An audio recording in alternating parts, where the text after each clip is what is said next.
Soyez bénis. Je suis contente d'être avec vous ce matin et de vous apporter ce que le Seigneur a mis sur mon cœur. On va commencer par la prière, parce que je crois que quand on prie, quelque chose se passe et que le Saint-Esprit agit. Seigneur, merci pour ta présence dans ce lieu. Merci aussi pour ta parole.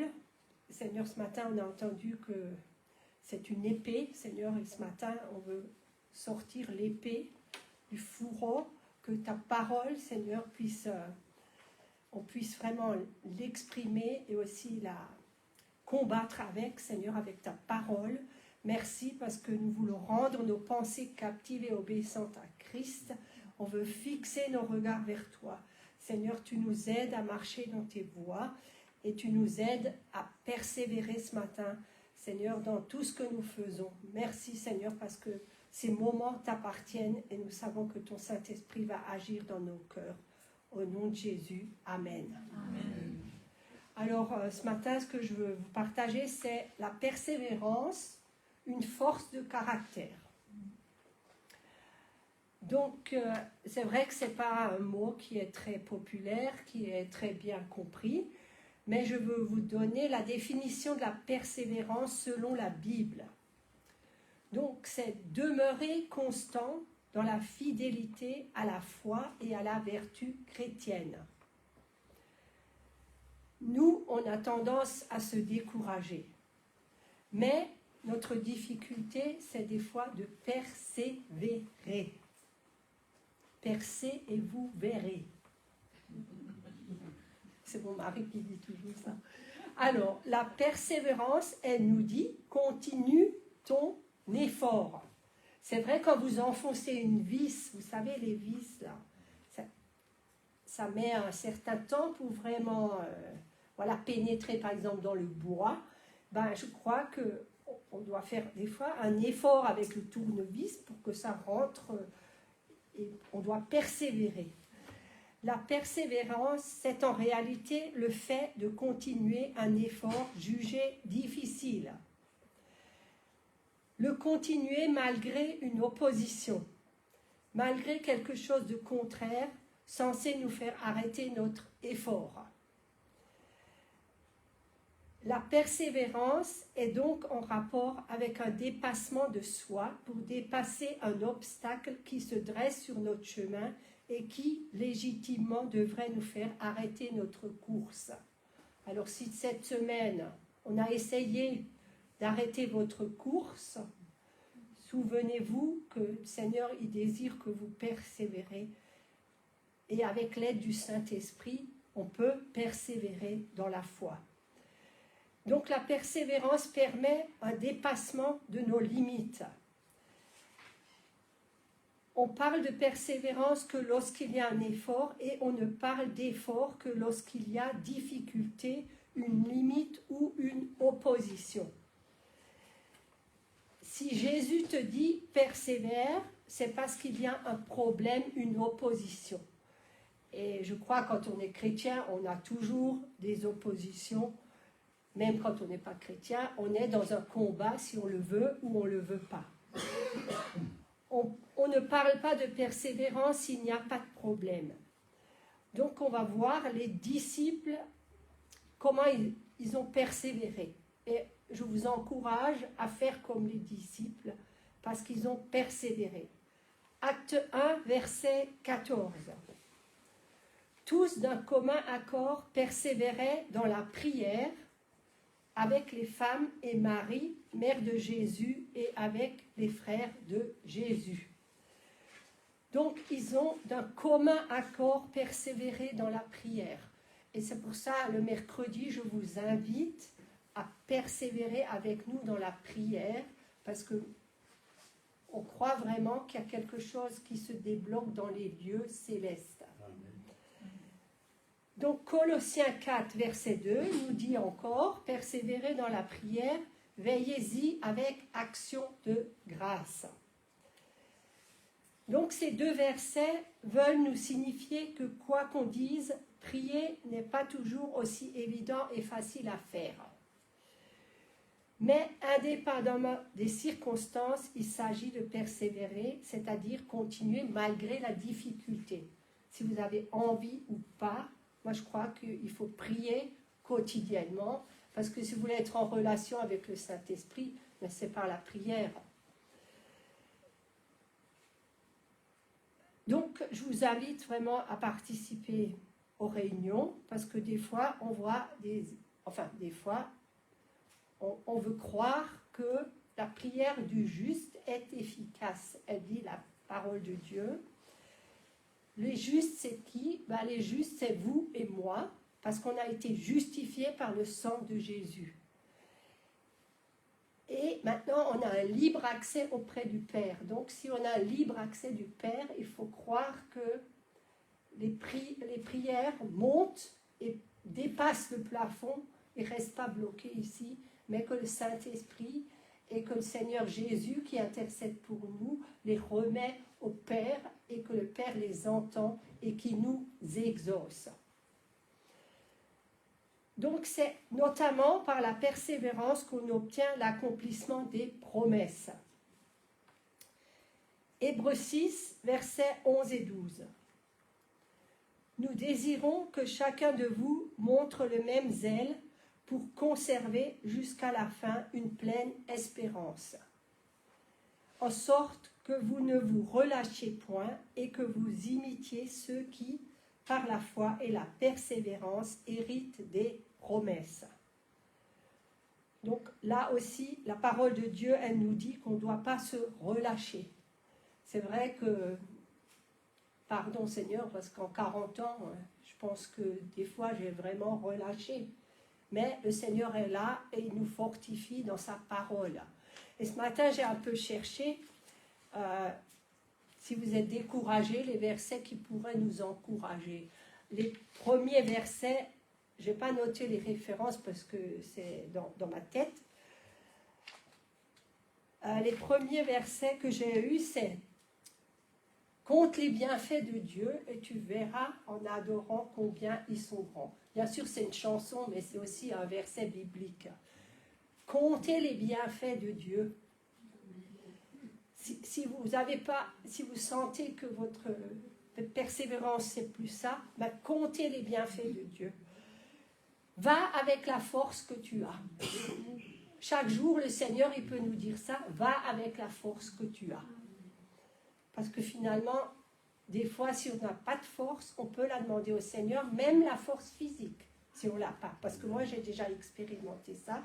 Si on n'a pas de force physique, et puis comme Paul, il a lu avant, il nous soutient jusque dans la vieillesse. Et il nous renouvelle et nous donne la force de l'aigle. Donc, s'il nous donne la force de l'aigle, c'est pour persévérer. Fortifie-toi et prends courage. La parole de Dieu nous dit aussi. Et aussi un verset qui dit « Je te soutiens de ma droite triomphante ». Vous savez, ce n'est pas mon mari qui me soutient de sa droite triomphante. Enfin si, des fois. Mais c'est le Seigneur qui me soutient de sa droite triomphante, afin que je puisse persévérer dans la foi. Donc la patience aussi et la persévérance, ce sont deux choses qui se complètent.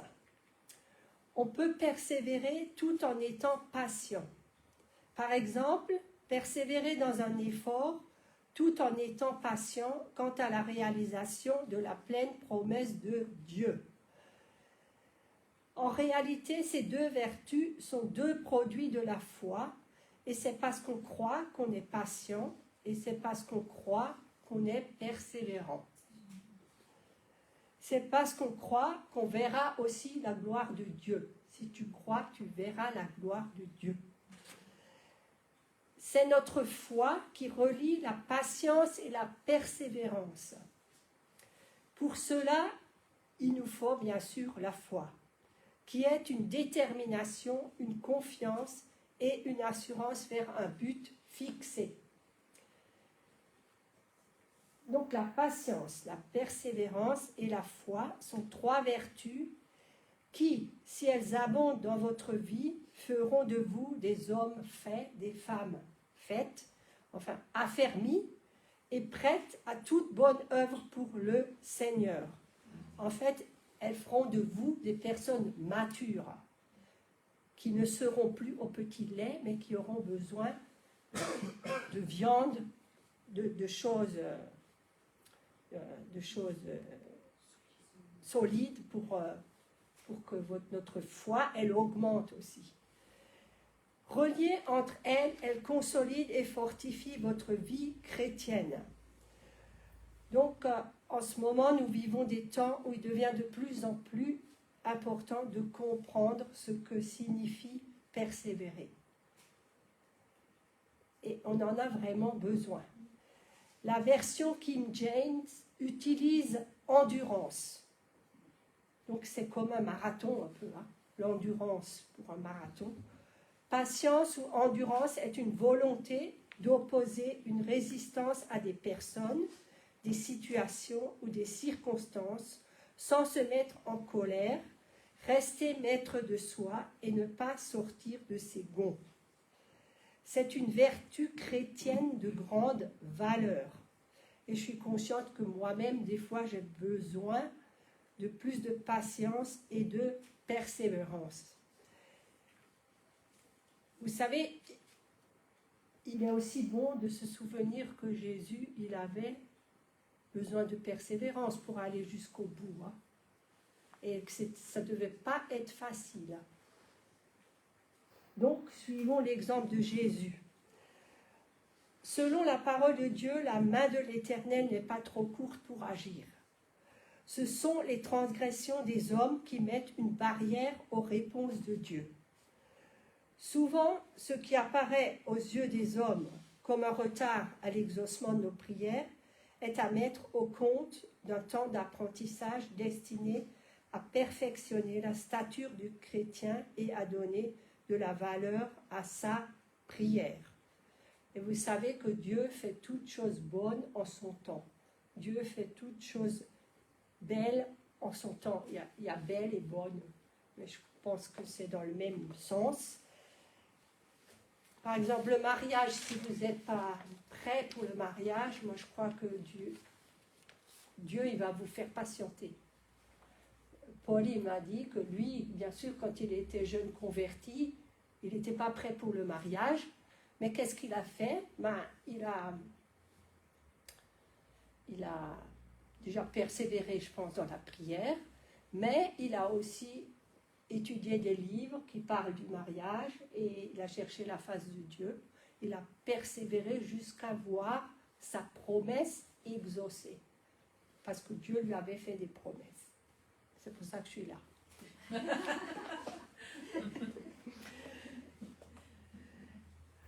Alors,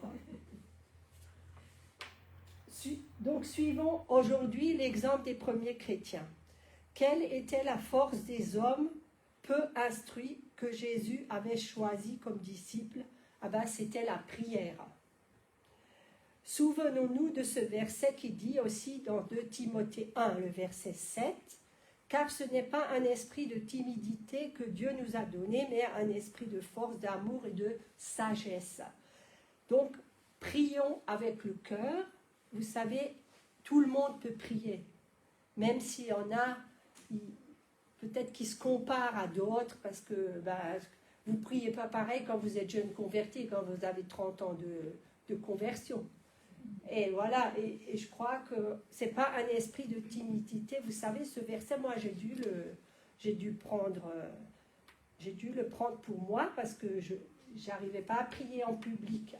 C'est pour vous encourager. Ceux qui n'arrivent pas à prier en public, il faut vous lancer. Et dites d'abord quelques mots, et puis après votre prière, au fur et à mesure que vous étudiez la parole de Dieu aussi, votre prière va s'étoffer et vous pourrez rendre plus, vos prières seront plus efficaces. Mais en tout cas, on prie d'abord avec le cœur. Et on prie le Seigneur, on prie pas pour les autres, mais on prie le Seigneur. Bien sûr que les autres, ils vont dire Amen à votre prière, si votre prière est pleine de foi. Alors on va prendre Matthieu 24, versets 12 et 13.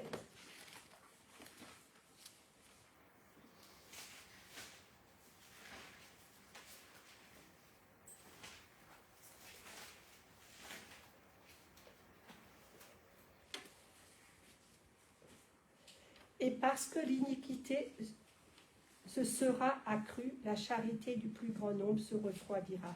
Mais celui qui persévérera jusqu'à la fin sera sauvé. Remarquez qu'il y a une connexion directe entre l'iniquité et le manque d'amour. Quand les gens commettent l'iniquité, ils perdent l'amour. C'est quoi l'iniquité? C'est le péché. Nous pensons souvent à l'amour comme quelque chose de spontané et de libre qui ne requiert ni discipline ni loi. En fait, ce n'est pas juste. L'amour et la discipline marchent main dans la main. Quand la discipline et la loi se détériorent, l'amour se refroidit. Le mot pour amour au verset 12 ici, c'est agapé, ce qui fait essentiellement référence à l'amour des chrétiens. Ça ne fait pas référence aux gens du monde ici, mais ça fait référence à l'amour des chrétiens. Jésus, il n'est pas en train de dire que c'est l'amour du monde qui se refroidit, mais c'est celui des chrétiens. Donc, persévérez et regardez si vous marchez, examinez-vous vous-même, la parole de Dieu dit ça aussi, et regardez si vous marchez dans l'amour, parce que sans l'amour, je ne suis rien qu'un airain qui résonne.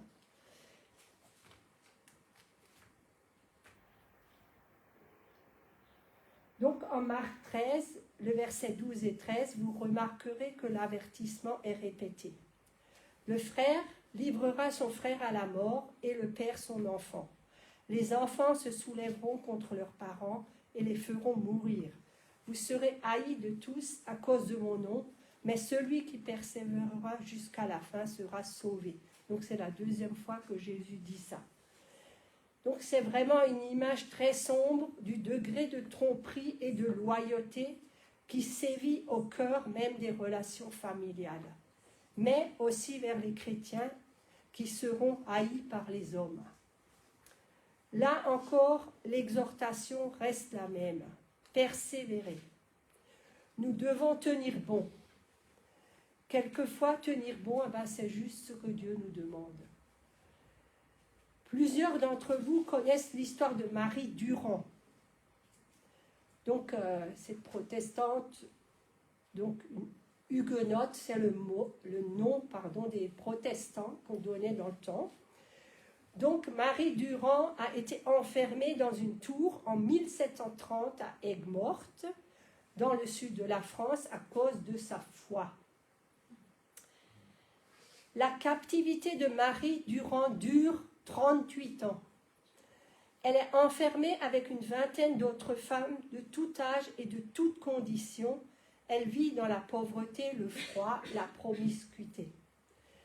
L'inscription « Résister » gravée sur la margelle du puits de la prison est attribuée, mais ce n'est pas une vraie certitude, à Marie, mais c'est un symbole de l'attitude de Marie Durand qui, tout au long de sa captivité, refuse d'abjurer sa foi, encourage ses compagnes de captivité et écrit de nombreuses lettres de remerciement à ceux qui envoyaient du secours.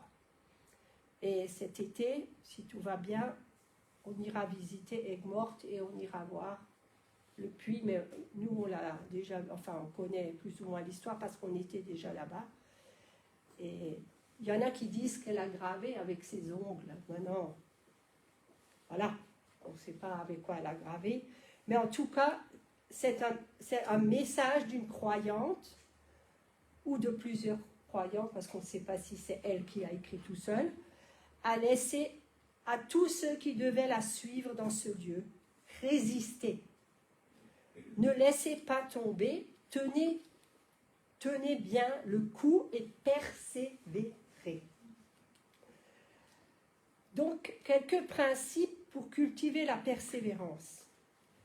Romains 5, versets 1 et 2.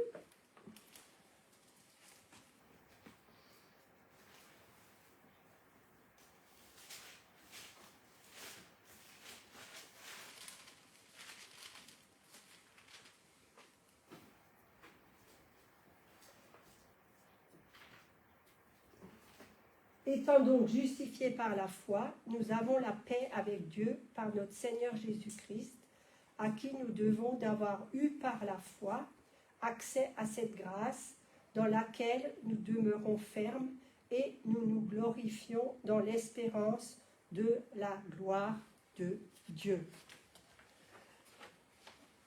Donc on se réjouit à cause de ce que l'avenir nous réserve. Un jour vous serez au ciel, votre nom est inscrit sur le livre de vie. Un jour on sera au ciel avec le Seigneur, on sera au repas de l'agneau. Enfin, je ne sais pas, notre imagination, je pense qu'elle est pas assez grande pour s'imaginer comment ça va être. Des pavés d'or, des choses magnifiques qui nous attendent. Mais l'apôtre Paul continue en disant que nous ne devons pas seulement nous réjouir de l'avenir, mais aussi de ce que nous offre le présent, bien que ce soit très différent. Donc Romains 5, 3 et 4, bien plus, nous nous glorifions même des afflictions, sachant que l'affliction produit la persévérance, la victoire dans l'épreuve, et cette victoire, l'espérance. Donc les tribulations produisent la persévérance, et la persévérance éprouve le caractère. Et ce caractère éprouvé produit l'espérance. La persévérance produit donc un caractère éprouvé en nous. Chacun de nous est éprouvé. Quand on a la foi, on est toujours éprouvé. C'est là le cœur même de la persévérance, un caractère à toute épreuve.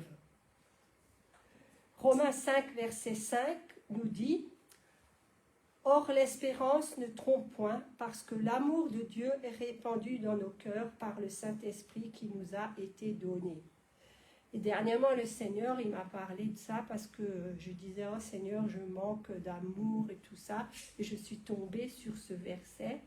Et le Seigneur m'a dit « Mais j'ai mis l'amour de Dieu en toi. Il est répandu dans ton cœur par le Saint-Esprit. » Si nous sommes le temple du Saint-Esprit, nous avons l'amour en nous. Et on est capable d'aimer même nos ennemis, parce que c'est ce que le Seigneur nous demande. Donc ici, on voit aussi que l'amour, c'est une question de caractère. Nous sommes essentiellement en train de travailler à la formation de notre caractère. Nous nous réjouissons dans les tribulations parce qu'elles produisent la persévérance. Et la persévérance produit donc un caractère qui a été éprouvé. On va prendre Colossiens 1, 9 à 11.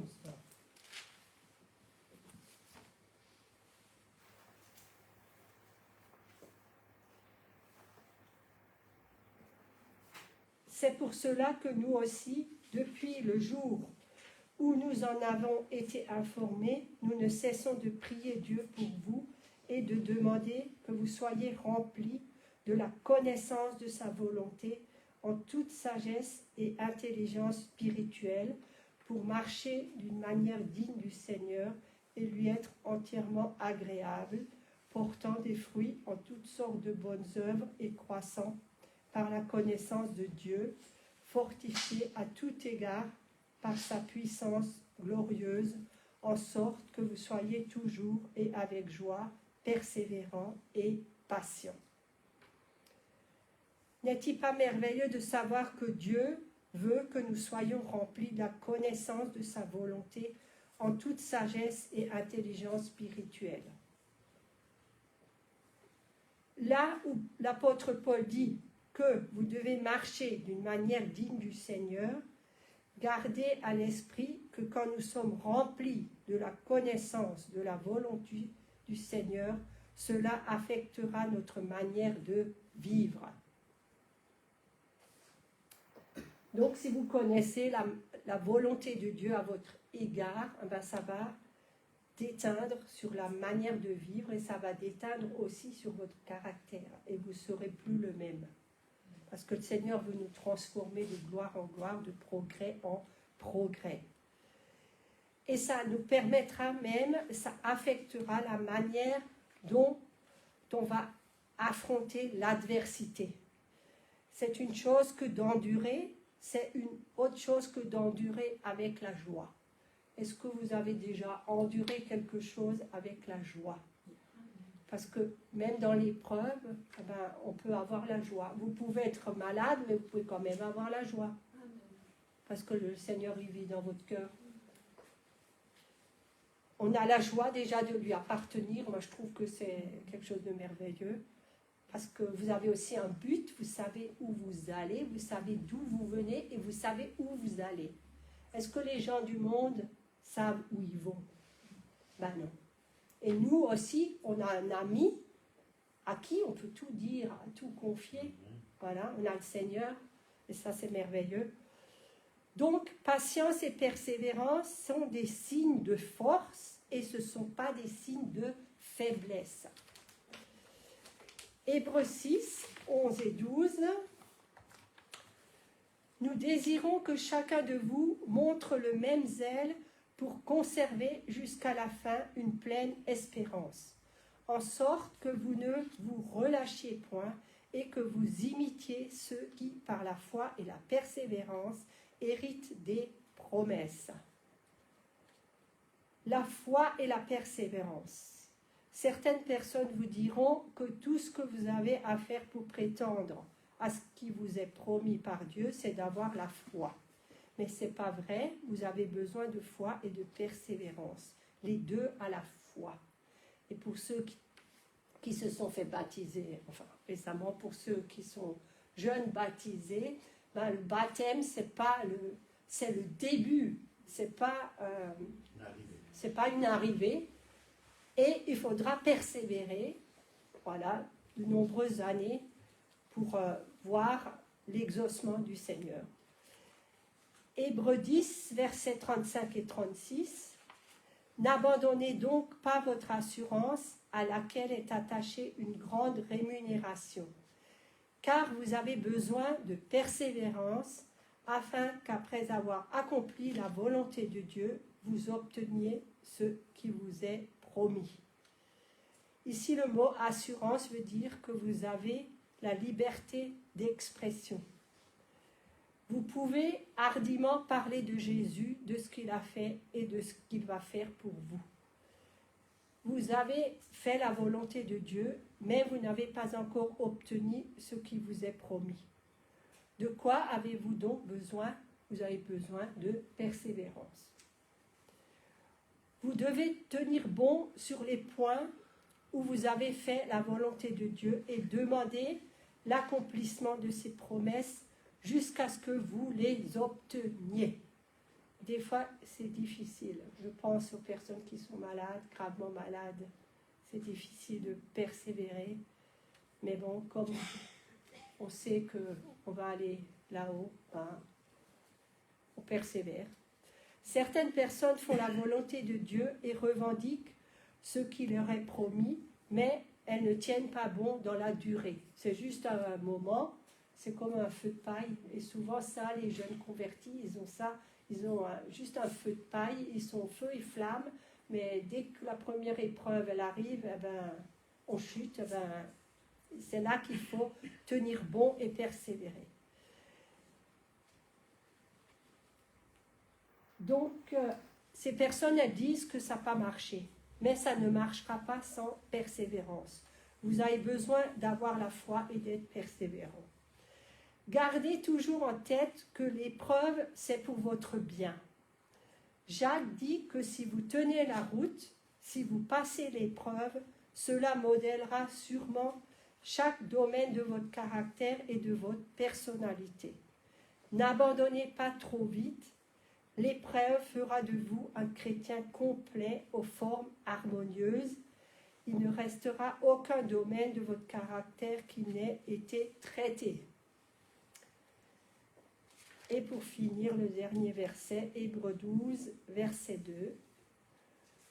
Nous donc aussi, puisque nous sommes environnés d'une si grande nuée de témoins, rejetons tout fardeau et le péché qui nous enveloppe si facilement et courons avec persévérance dans la carrière qui nous est ouverte. Courons avec la patience la course qui est devant nous, fixant les yeux sur Jésus, le chef de la foi et celui qui l'accomplit pleinement. Voilà, Seigneur, merci pour ces paroles qui nous encouragent à persévérer. On veut, Seigneur, vraiment courir dans la carrière qui nous a ouverte. Merci parce que c'est toi, Seigneur, qui nous a ouvert la porte. On veut, Seigneur, persévérer. Merci, Saint-Esprit, parce que tu es là et tu nous aides à persévérer. Tu nous aides à persévérer, Seigneur, dans nos vies quotidiennes, à persévérer aussi avec les autres, Seigneur, à nous aimer les uns les autres, à nous supporter les uns les autres, parce que là aussi, il faut de la persévérance. Et merci, Saint-Esprit, parce que tu es là pour nous parler dans ta parole aussi. Donne-nous de la persévérance pour comprendre et assimiler, Seigneur, ta parole. Merci, Saint-Esprit, parce que tu fortifies chacun de nous ce matin et tu nous aides vraiment à marcher dans toutes tes voies et à accomplir les œuvres que tu as préparées d'avance pour chacun de nous. Au nom de Jésus, Amen. Amen.